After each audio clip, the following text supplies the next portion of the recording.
Thank you very much. It's, of course, a great honor to be here tonight, to have received this award. I've been to many of these types of lectures before and didn't quite expect to be here. I want to thank the League for all the great programming and shows that you put on. I think it's a big part of our the culture of architecture that we enjoy in the city. Anne and Nick, thank you too. And I'm just going to start. Can you hear me? Everybody? Yeah. Okay. All right. My voice tends to trail off, so give a wave if you don't hear me. Okay. But I just want to start by saying a few things about my practice, and then I'm going to jump into some projects. I do not lecture or teach, which might become apparent, and as such, I only talk about the work in the context of getting the work done. And that is to say, I talk to colleagues, consultants, contractors, and clients. But this invitation has given me an opportunity to try to step back from the work and to think about the work, what it is we do every day, and why. And so I would like to just take this as a brief chance to go over some of these issues, and I think that might help put into context the images I'm going to show you. And I will ultimately show you 6 projects, one of them being the Rooftop Residence, yes. So we do have a small studio in Lower Manhattan. We typically work on a pretty large variety of work at any one time. Residential, civic, occasionally commercial. We tend to treat every project really the same, as if it is the one project that we want to work on. That's really irregardless of program and irregardless of budget. At the moment, some of the projects are getting large for us, but we still do small projects. And I really just take projects that seem to be interesting, have a potential, and kind of key into my own personal sensibilities. I started my practice in a recession. We had very few projects, or I had very few projects. I worked alone for quite a while. And the budgets were very limited. And in retrospect, it was actually a very good way for me to start.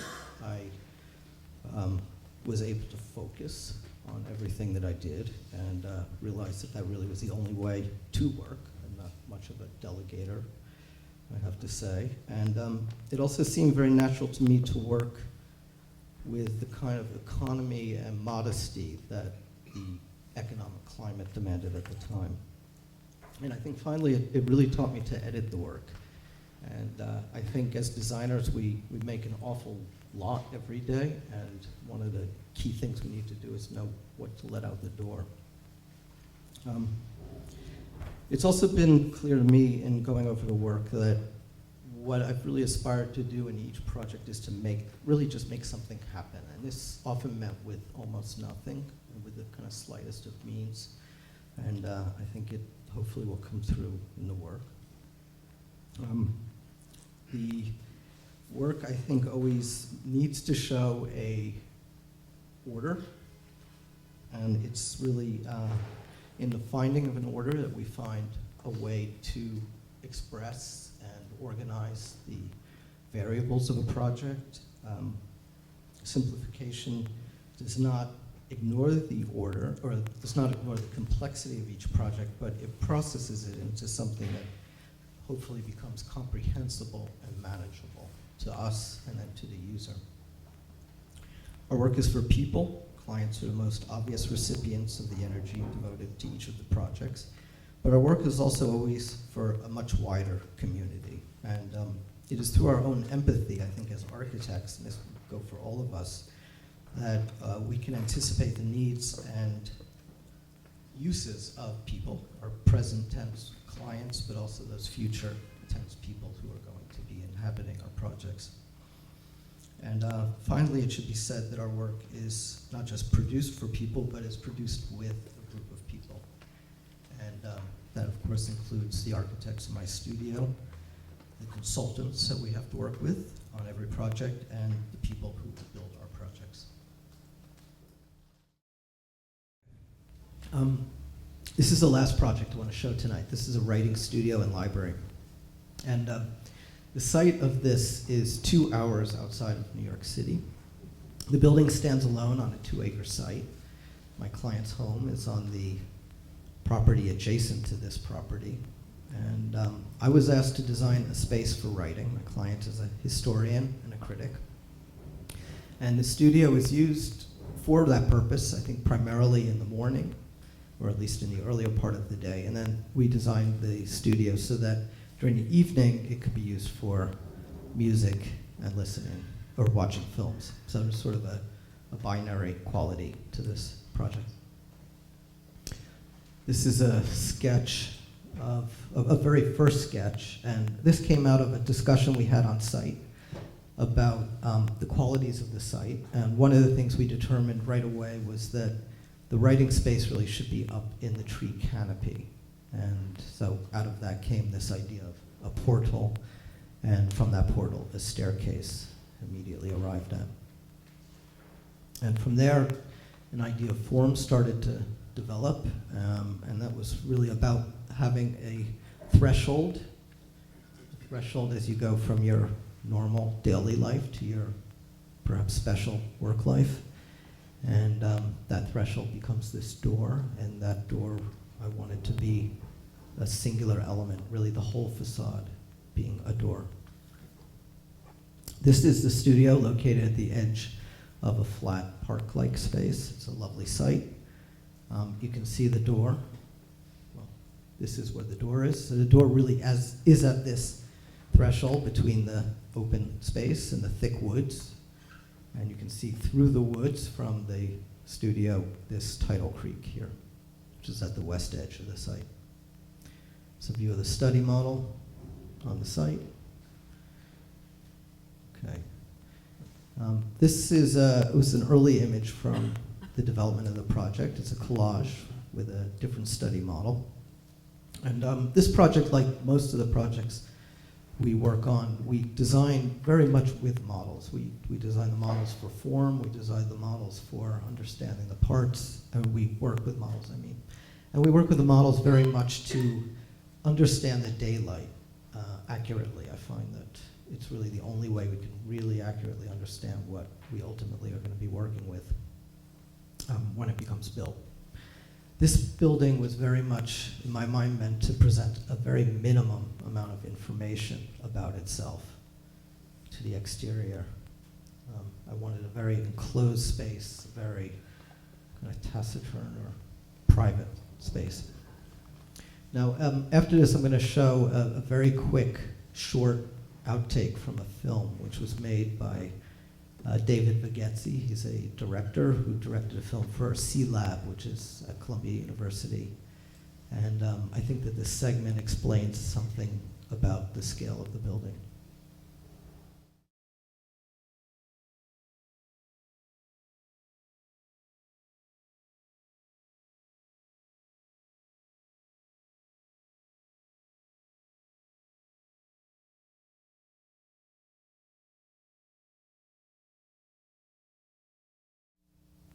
Okay, so the point being, in my mind, that the building, as you look at it, and even as you approach it, appears to be very much of one size, and it transforms as you approach it.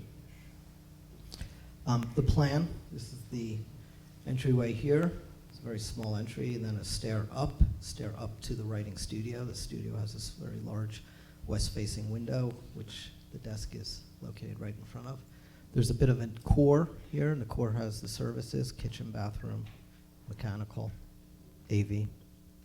This is a section which shows the building. It's a very small building, 3 main apertures of a doorway, a west-facing window, and a skylight. This is the built building on the site. And the maple tree was planted as part of the building. The rest of the landscape, which Eleanor McPeck worked on with us, was really more about pruning and clearing out than adding to. We worked with Raymond Gilsons on the structure of the project, and I should add that we worked with Raymond and his associates, Vicky Arbitrio and Jonathan Hernandez, on this and each of the public projects before this. The structural issue about this project is that while the building does not display its structure really in any way, the structure was a very important primary concern in the design here. And I wanted the structure to reinforce the idea and the spatial quality of the building, and I brought to Berman an idea of frames that spoke of taking sections through the form.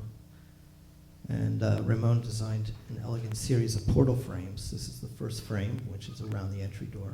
It's about 12 foot high.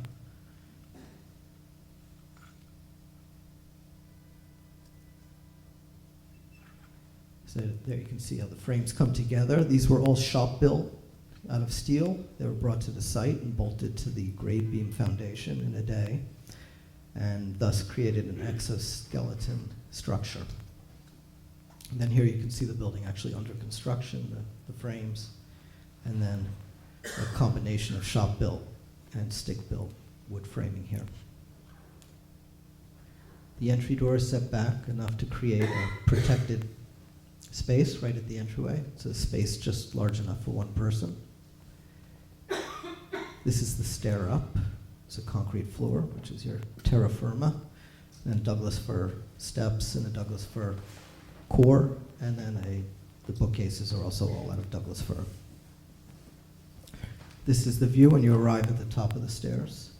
The ceiling and the walls above the bookcase are the sky dome, if you will. And the light, which is ever changing, not just animates the space, but it really changes the space very much. It's like an amplification of the changes of the day. The core sits freely in the space here. This is where you arrive up from the stairs, so you kind of slip up behind that. And the geometry of the ceiling in conjunction with the changing light is a very indeterminate form. This is a view of the west-facing window in the trees. My client had this desk, which was designed by Mario Bellini, and starting with that desk very much helped give us a scale to work with. It really helped pinpoint the size of that west-facing window. The exterior of the studio is clad completely in copper, all surfaces. The copper will patina over time, I think a long period of time, to green. In the meantime, it really is incredibly fluctuating. It changes all the time, depending on the weather, the reflectivity, the daylight, and the seasons around it. And we use this drawing to size the panels and figure out exactly how they all work together. This is the studio tucked in the woods.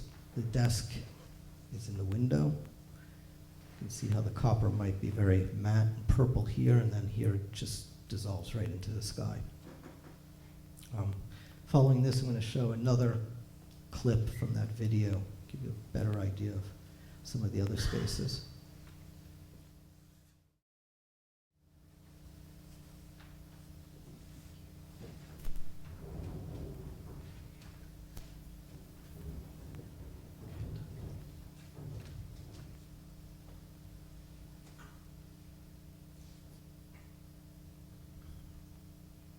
Just a couple views through the space.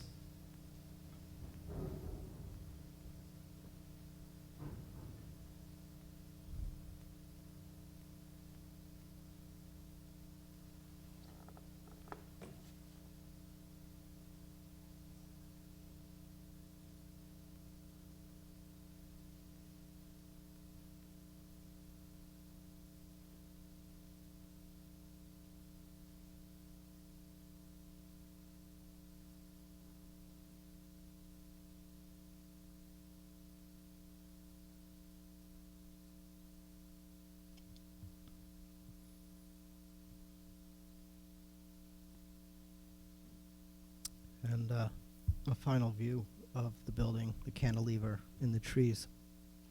I hope that these images help to illustrate a working assumption that each project can address all around it, and also perhaps even change that which is around it. It is something I think that can be done all the more powerfully if it is through a quietness that is not even perhaps recognized as architecture at all. Thanks.